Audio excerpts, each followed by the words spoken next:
இப்போ இன்றைக்கி நான் 3 விஷயம் பேச போகிறோம். இந்த 3 விஷயத்தையும் மக்களுக்கு ரொம்ப இம்பார்ட்டண்ட்டான விஷயம். முதல் விஷயம் பெட்ரோல் டீசல் விலை. பெட்ரோல் டீசல் சிலிண்டர் விலை $120 வரைக்கும் போன கச்சா எண்ணெய் இப்போ இறங்கி $69 வரைக்கும் வந்துடுச்சு. நீங்கள்லாம் இதை எங்கே வேணால் பார்க்கலாம். $69 கிட்ட வந்துடுச்சு. பாதிக்கு பாதி வந்துடுச்சு. ஆனால் எந்த லெவலில் போருக்கு முன்னாடி இருந்ததோ அந்த லெவலோட கம்மியாகவே வந்துருச்சு கச்சா எண்ணெய் விலை. ஆனால் நம்ம விலையை $100 $108 ஏற்றினவங்க $108 குறைக்கிறத பற்றி பேச மாட்டேங்கிறாங்க. அதே மாதிரி இந்த கமர்ஷியல் சிலிண்டர் விலையும் டொமஸ்டிக் சிலிண்டர் விலையும் ஏற்றினதை குறைக்கிற மாதிரி பேசவே மாட்டேங்கிறாங்க. இன்றைக்கி அமைச்சர் பூரி யார் அந்த ஃபைலில் மாட்டிகிட்ருக்காங்களோ, எப்ஸ்டன் ஃபைலில் மாட்டிக்கிட்டு அவர் பேர் பல தடவை வந்த பூரி அவர்கள் என்ன சொல்கிறாருன்னா, 2 மாதம் கழித்து தான் நான் குறைப்பேன் அப்படிங்கிறாரு. 2 மாதம் 3 மாதம் இதே லெவலில் இருந்தால் தான் குறைப்பேங்கிறாரு. நைரா அப்படின்னு பழைய எஸ்ஆர் கம்பெனி இப்போ எஸ்ஆர் கம்பெனி இப்போ நைராங்கிற பேரில் ஆப்ரேட் பண்ணுறாங்க. போர் முடிஞ்சப்புறம் முதல்ல ரேட் ஏற்றினது அவங்க தான். அவங்க $5 பெட்ரோல் விலையும் $3 டீசல் விலையும் ஏற்றினாங்க. நேற்று $5 பெட்ரோல் விலையும் டீசல் விலையும் குறைச்சிட்டாங்க. காங்கிரஸ் கட்சி என்ன கேட்குதுன்னா, ஒரு தனியாராக வியாபாரம் பண்ணுறவன் $5 $3 பெட்ரோல் டீசல் விலையை குறைக்க முடியும்னா, இந்த 1 லிட்டருக்கு $5 $3 விற்கிற பப்ளிக் செக்டர் கம்பெனிங்க ஏன் குறைக்க மாட்டேங்கிறீங்க? ஒரு சிலிண்டருக்கு எவ்வளோ எக்ஸ்ட்ரா சம்பாதிக்கிறீங்க, இதை ஏன் குறைக்க மாட்டேங்கிறீங்க? உங்களுக்கு தெரியும், எல்லா ஹோட்டல்லையும் அந்த காலத்தில் சிலிண்டர் கட்டுப்பாட்டு, சிலிண்டர் விலை ஏறினதுனால தின்பண்டங்களோட விலையை ஏற்றினாங்க. அந்த விலையை குறையணும்னா சிலிண்டர் விலை குறையணும். இப்போ சிலிண்டர் கட்டுப்பாடு இல்லை, ஹோமூஸ் திறக்கப்பட்டு விட்டது. முன்னாடி எவ்வளோ தூரம் எண்ணெயும் எல்பிஜியும் வந்துட்டுருக்கோ அதே லெவலில் இப்போ எல்பிஜியும் சிலிண்டரும் வருது. ஏன் நீங்கள் ரேட்டை குறைக்க மாட்டேங்கிறீங்கிறது தான் எங்களுக்கு பெரிய கேள்வி. இது இந்த அரசாங்கம் எப்போதும் கடைப்பிடிக்கிறது தான். அதாவது ஏழைங்களும் நடுத்தர வர்க்கத்துலேருந்து இருக்கிற பணத்தை எப்படி அதோட பணக்கார நண்பர்களுக்கு மாற்றுறது அப்படிங்கிறது தான். உங்களுக்கு எல்லாரும் தெரியும், இந்தியாவோட லார்ஜஸ்ட் ரிஃபைனர் ஒரு பெரிய மும்பை இந்தியன் டீமோட ஓனர். பாவம், அவருக்கு இப்போ லாபம்லாம் கம்மியாயிடுச்சு. பப்ளிக் இஷ்யூ போட போகிறாரு. அது மாதிரி அவர் ஒன்றும் விலையை குறைக்கல அவரோட பெட்ரோல் பங்க்கில். இதெல்லாம் என்ன நடக்குது? எப்போ அதை குறைக்க போகிறீங்க? எதுக்கு 3 மாதம் அப்படின்னு தெளிவாக சொல்லுங்கள். என்ன சொல்கிறாங்கன்னா, எங்களுக்கு நஷ்டம் ஜாஸ்தி ஆகிடுச்சு, அதனால குறைக்க போகிறோன்னு. போரே நடந்தது 3 மாதம்.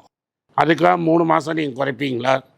அதே மாதிரி $40 $25 கச்சா எண்ணெய் விலை விற்கும்போது கூட நீங்கள் $100 வாங்கிட்டு இருந்தீங்க. இப்போ அந்த $100 என்ன ஜஸ்டிஃபிகேஷன்? இந்த விலையை குறைச்சிங்கன்னா இன்றைக்கி அரிசி விலையாக இருக்கட்டும், சமையல் எண்ணெயாக இருக்கட்டும், பருப்பாக இருக்கட்டும், எல்லா விலையும் ஏறி இருக்குது. ஏன்னா எல்லாத்துக்கும் தேவை டீசல்.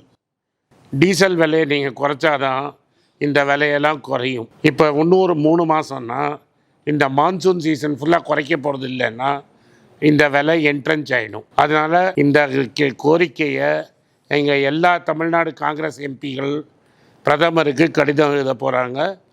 தமிழ்நாட்டு மக்களுக்கு கட்டத்தை நீங்கள் குறைங்கன்னு. இது முதல் விஷயம். 2வது விஷயம், நேற்று நீங்கள்லாம் பேப்பரில் படிச்சிருப்பீங்க, Times of India, Tamil paper, video எல்லா இடத்துலையும் வந்திருக்குது. தர்மபுரியில் ஒரு ஆள் அவங்க ஒய்ஃபையும் கொன்னுட்டு 14 வயசு பொண்ணையும் கொன்னுட்டு மொப்பேட்டில் ஏறி கொண்டு போய் நேராக ஒரு லாரியில் வண்டியை விட்டுட்டார். அவர் ஒரு கதை எழுதியிருக்கிறாரு. ஸ்டாக் மார்க்கெட்டில் ஆன்லைன் ட்ரேடிங் பண்ணதில் எனக்கு ரொம்ப நஷ்டமாயிடுச்சு, அதனால தான் இதை நான் பண்ணுறேன் அப்படின்னு சொல்லியிருக்கிறார். இப்போ ஒய்ஃபோட 150 சவரன் தங்கத்தையும் எடுத்து விற்றுருக்கிறார். இந்த செபி ரிப்போர்ட்டே என்ன சொல்லுதுன்னா, இந்தியாவில் இருக்கிற எல்லா பேர்லேயும் ஒரு வருஷத்துக்கு ரீட்டைல் இன்வெஸ்டர் 1 லட்சம் கோடி நஷ்டமாகறாங்க. ஒரு வருஷமும் 1 லட்சம் கோடி இந்த ஆப்ஷன்ஸில் ரீட்டைல் ட்ரேடர் நஷ்டமாகறாங்க. அதில் மெயினாக நட்டம் ஆனது இந்த தர்மபுரி மாதிரி ஆளுங்கள் பல பேர் சூசைட் பண்ணிகிட்ருக்குறாங்க. நீங்கள் ஆன்லைன் கிரிக்கெட் ஆப்பெல்லாம் இப்போ பேன் பண்ணிட்டீங்க. இப்போது ஃபியூச்சர்ஸ் அண்ட் ஆப்ஷன்ஸ் மார்க்கெட்டில் ரீட்டைல் இன்வெஸ்டர் ஆடுறத ஏன் நிறுத்த மாட்டேங்கிறீங்க? இதை ஏன் நிறுத்த மாட்டேங்கிறீங்க?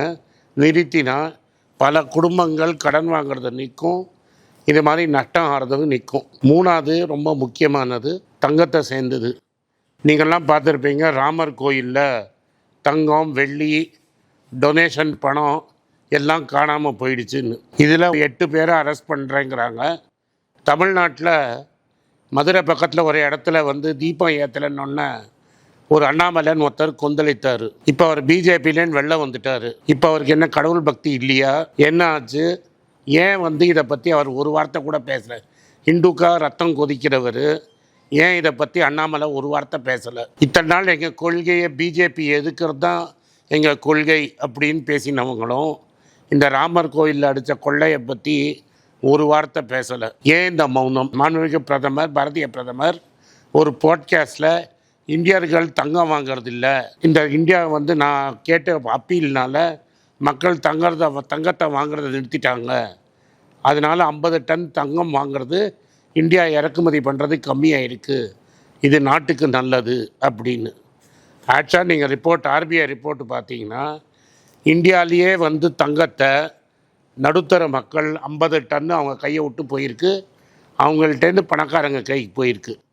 இது எப்படி போயிருக்குன்னா, இந்தியாவிலேயே எல்லா அடகு கடையிலையும் பேங்க்கு, மணப்புரம், முத்தூட்டு இது மாதிரி கடையில் தங்கத்தை வச்சு தங்கத்தை மீட்க முடிக்காதவங்களுக்கு இப்போ பல அட்வர்டைஸ்மெண்ட் வருது. இந்த அட்வர்டைஸ்மெண்ட்டில் தங்கத்தை மீட்க முடியலன்னா நல்ல விலையை கொடுத்து நாங்களே தங்கத்தை வாங்கிக்கிறோன்னு வாங்கி இந்த தங்கத்தை உருக்கி இந்த மிடில் கிளாஸும் ஏழையின் தங்கத்தை பணக்காரனுக்கு நீங்கள் தானம் பார்த்துட்ருக்கிறீங்க. தங்கத்தின் விலையை நீங்கள் டேக்ஸ் போட்டு 1000 ரூபாய் ஏற்றிருக்கீங்க. இதெல்லாம் நீங்கள் பண்ணும்போது இந்த ராமர் கோயில் தங்கம் எங்கே போச்சு? ரெண்டாவது, இந்த ஏழைங்கிட்டேருந்து பணக்காரங்களுக்கு டிரான்ஸ்ஃபர் ஆகிற தங்கத்தை நீங்கள் ஏன் பேச மாட்டேங்கிறீங்க? வேலைவாய்ப்பு இல்லை, ஐடியில் வேலை போகுது, ஐடி மாதிரி இடத்துல வேலைக்கு சம்பளம் ஏற்றலை, ஆனால் விலைவாசி ஏறிடுச்சு. இது நீங்கள் நிறைய ரீல்ஸ் பார்த்துருப்பீங்க. இதனால்தான் கடன் வந்து ஏறி இருக்குது. சில பேர் நம்ம தர்மபுரி ஆள் மாதிரி கடன் வச்சு மங்காத்தாடி பணத்தை விட்டுருக்குறாங்க. இதுக்கும் சர்க்கார் பதில் சொல்கிறதில்ல. ஏழைங்கள்டேன்னு பிடுங்கி தங்கத்தை வந்து பணக்காரங்கள்கிட்ட கொடுத்துட்டு தங்கம் இறக்குமதி குறைஞ்சி போயிடுச்சு அப்படிங்கிறாங்க. 300 விதமாக தங்கம் வருது. நீங்கள் யாராவது ஏர்போர்ட்லாம் ரீசெண்டாக போயிருந்தீங்கன்னா உங்களுக்கு தெரியும். துபாய், சிங்கப்பூர், கொலம்போ இது மாதிரி ஊர்லலாம் லேருந்து உள்ளே வரவங்க குருவி வியாபாரம் பெருசாகிடுச்சு. பிரதமர் சொன்னார், நீங்கள் பக்கோடா போட்டால் தப்புன்னு. இப்போ 1000 ரூபா நீங்கள் தங்க விலை ஏற்றினதுனால எல்லா ஏர்போர்ட்லேயும் சரி, கடல்கரை ஓரத்துலையும் சரி, எல்லா இடத்துலையும் கோல்டு ஸ்மக்லிங் இன்க்ரீஸ் ஆகிருக்கு. அப்போ மக்கள் தங்கம் வாங்கிறது குறையில. 2 விதமாக தங்கம் உள்ளே வருது. ஒன்று ஸ்மகிள்டு கோல்டு உள்ளே வர்றது ஏறி போயிருக்கு. இன்னொன்று வந்து ரொம்ப சிம்பிளாக ஏழைங்க கொண்டு போய் விற்கிற தங்கத்தை டெப்தி பண்ணி விற்று அதை வந்து பெரிய கடைக்கு வருது. இதனால தான் தங்கம் குறையிறதே தவிர மக்கள் தங்கம் வாங்கலை அதனால் குறைஞ்சி போயிடுச்சுன்னு சொல்கிறது முற்றிலும் போய் முழு பூசணிக்காவை சோத்தில் மறைக்கிற மாதிரி இருக்குது. ஆக மொத்தம் இந்த எக்கானமியில் நீங்கள் முழுசாக எல்லா கட்டத்தையும் நடுத்தர வர்க்கத்து மேலேயும் ஏழைங்க மேலேயும் ஏற்றிட்டு பணக்காரங்களுக்கு என்ன சலுகை கொடுக்க முடியும் அப்படிங்கிறதுல தான் இருக்கிறீங்க. இப்போ நான் கடைசியாக என்ன சொல்கிறேன்னா, ஏவியேஷன் டர்பைன் ஃபியூயல்னு ஒன்று இருக்குது, பிளெயினுக்கு போடுற பெட்ரோல். ஆல்மோஸ்ட் பிளெயினுக்கு போடுற பெட்ரோலும் நீங்கள் பெட்ரோல் போடுற விலையும் ஆல்மோஸ்ட் ஒரே விலை ஆயிடுச்சு. ஆனால் ஏவியேஷன் டர்பைன் ஃபியூயலில் இத்தனால் போட முடியாது. உங்களோட வர பெட்ரோலுக்கு 20% எத்தனால் போடுறோங்கிறாங்க. அப்போ 20% எத்தனால் போட்டாங்கன்னா உங்கள் வண்டி இன்ஜின், கார் இன்ஜின் இதெல்லாம் ப்ராப்ளம் ஆகுதுன்னு இப்போ நிறுவனம் ஆகிடுச்சு. பல இடத்துல பல மெக்கானிக் பேசுகிறாங்க. அப்போ அதுலேயும் உங்களுக்கு பணம் சேவிங் இருக்கணும். அந்த சேவிங்கும் எங்கே போகுதுங்கிறத பற்றி ஒரு ரிப்போர்ட்டும் கிடையாது. விலைவாசியும் குறையில. இப்போ ஒரு லிட்டரில் பெட்ரோலில் 200 மில்லி எத்தனால் நீங்கள் போடுறீங்கன்னா அந்த சேவிங்ஸ் ஆகிற பணம் எங்கே போகுது? ஆக மொத்தம் நீங்கள் அந்த 100 ரூபாய்க்கு கம்மியாக போய் நீங்கள் வந்து 85 ரூபா 90 ரூபாய்க்கு பெட்ரோலை கொடுக்கணும், இதே டேக்ஸை வச்சுக்கிட்டு. ஸோ ஆக மொத்தம் உங்களுக்கு மிடில் கிளாஸு, பணவீக்கம், அதுக்கப்புறம் கோவிலை பற்றியெல்லாம் கவலை கிடையாது. எல்லா சைட்லேருந்தும் எப்படி பணத்தை வந்து ஏழைங்கள்லேருந்தும் மிடில் கிளாஸ்லேருந்தும் பணத்தை பிடுங்கலாங்கிறத மட்டுமே குறியாக இருக்குது. ஸோ இது எதுக்குன்னா, இது மாதிரி நேற்று நடந்த தர்மபுரியில் நடந்த மாதிரி இன்சிடெண்ட் நடக்காமல் இருக்கிறதுக்கு நிர்மலா சீதாராமன் அவர்கள் கரெக்டான ஸ்டெப்ஸை எடுக்கணுங்கிறது தான் எங்கள் கோரிக்கை. எல்லாருக்கும் வணக்கம். குழந்தைங்களுக்காக ஃபைனான்ஷியல் லிட்ரஸி, மணி ஃபார் நத்திங்னு 2வது பார்ட்டு. அண்ட் இதில் வந்து செக் எழுதுறது எப்படி, டெபாசிட் ஸ்லிப் எழுதுறது எப்படி, பணம் எப்படி வந்தது, பார்ட்டர்லேருந்து டிமானிட்டைசேஷன் வரைக்கும் எல்லாத்தையும் கவர் பண்ணியிருக்கோம். உங்கள் குழந்தைங்க அப் டு ஏஜ் 10-12க்கு ரொம்ப யூஸ்ஃபுல்லாக இருக்கும். இந்த புக் இப்போதைக்கு ஒரு ஸ்பெஷல் ப்ரைஸில் 450 ரூபாய்க்கு கொடுக்குறோம். இதை யூஸ் பண்ணிக்கங்க. நன்றி, வணக்கம். moneypage.com வெப்சைட்டை சப்ஸ்கிரைப் பண்ணுங்கள். ஒரு வாரத்துக்கு 4 ப்ரீமியம் ஆர்டிக்கலும், ஃப்ரீ ஆர்டிகல்ஸ் ஒரு 10லேருந்து 15 நாங்கள் போடுறோம். இது சப்ஸ்கிரிப்ஷன் ஒரு மாதத்துக்கு 99 ரூபா தான். இங்கே சொல்கிற கான்செப்ட்ஸை கிரேட்டாக எக்ஸ்பேண்ட் பண்ணி போடுறோம். நீங்கள் படித்தீங்கன்னா உங்களுக்கு யூஸ்ஃபுல்லாக இருக்கும். நன்றி, வணக்கம். வணக்கம். குழந்தைங்களுக்காக ஒரு புஸ்தகம் லான்ச் பண்ணோம். அது ரொம்ப சக்ஸஸ்ஃபுல்லாக இருக்குது. யாருக்கெல்லாம் அந்த புஸ்தகம் போகணுமோ எங்கள் டீமுக்கு கான்டாக்ட் பண்ணுங்கள். கீழே இருக்கிற நம்பர்லேயும் வெப்சைட்லேயும் கான்டாக்ட் பண்ணிங்கன்னா உங்களுக்கு அந்த புஸ்தகத்தை நீங்கள் வாங்கிக்கலாம். மற்ற எங்கள் புஸ்தகமும் அவைலபிள். எங்கள் வெப்சைட் மூலமாகவும் வாங்கலாம். கீழே இருக்கிற வாட்ஸ்அப் நம்பர்லேயும் மெசேஜ் அனுப்பலாம். நன்றி, வணக்கம்.